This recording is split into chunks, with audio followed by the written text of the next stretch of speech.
Hey everybody, welcome to another episode of Atlanta Franchise Today. I'm your host, Leslie Cuban.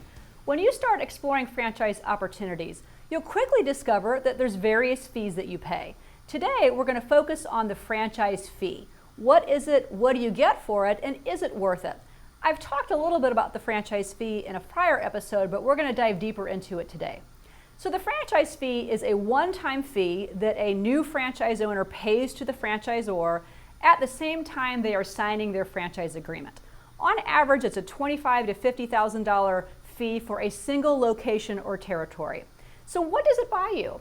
In short, it gives you access to the right to use all the collective intelligence that the franchisor brings to the table on how to start and run that business successfully. A few examples would be acquiring customers. What are the proven, time-tested, cost-effective marketing, lead generation, and advertising strategies that bring customers through the door and keep them coming as repeat customers?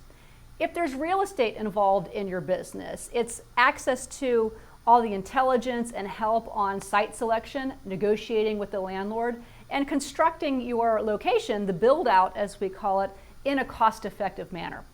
Sometimes talent recruitment is a huge benefit if there are employees involved in that business model. Who are the employees? How do you find them? How do you interview them? How do you advance and retain employees in that particular kind of business?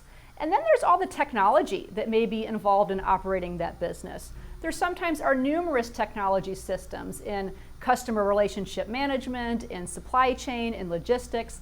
Many times these systems are integrated into an online platform that allows a franchise owner to run their business in real time from a cell phone or a laptop, not necessarily on site. Many times franchise companies, they may have been in business for 5 years, 10 years, 15 years before they start selling franchise licenses to new entrepreneurs. And they are building and they are refining and they are improving these systems over time. Many times it will cost a franchising company hundreds of thousands, even millions of dollars to create and improve these systems. That's why I think it's really important for new franchise owners to know that this franchise fee, while it's a lot of money, it really isn't a profit center for the franchisor. At best, it's covering the franchisor's costs to recruit, train, and support new franchise owners.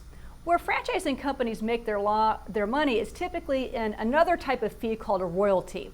It's a long-term investment to be a franchisor, and we'll talk more about royalties in a future episode.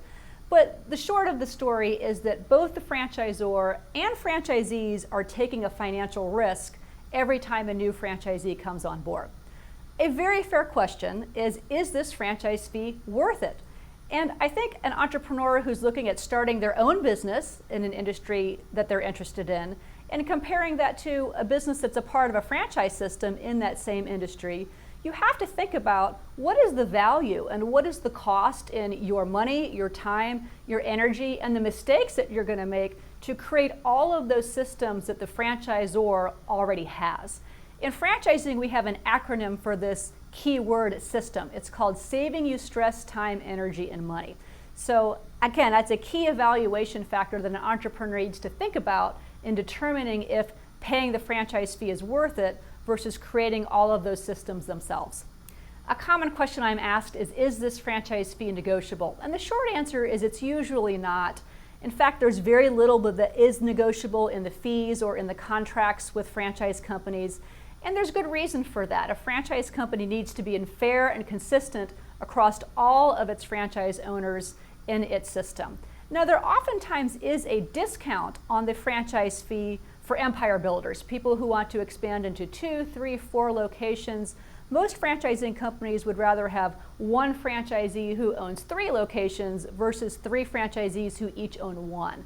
So there's an incentive there, and franchise companies will discount that fee for people who are interested in agreeing to a multi-unit agreement up front.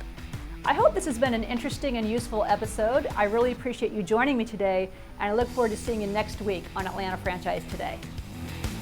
Thanks for watching Atlanta Franchise Today with Leslie Cuban.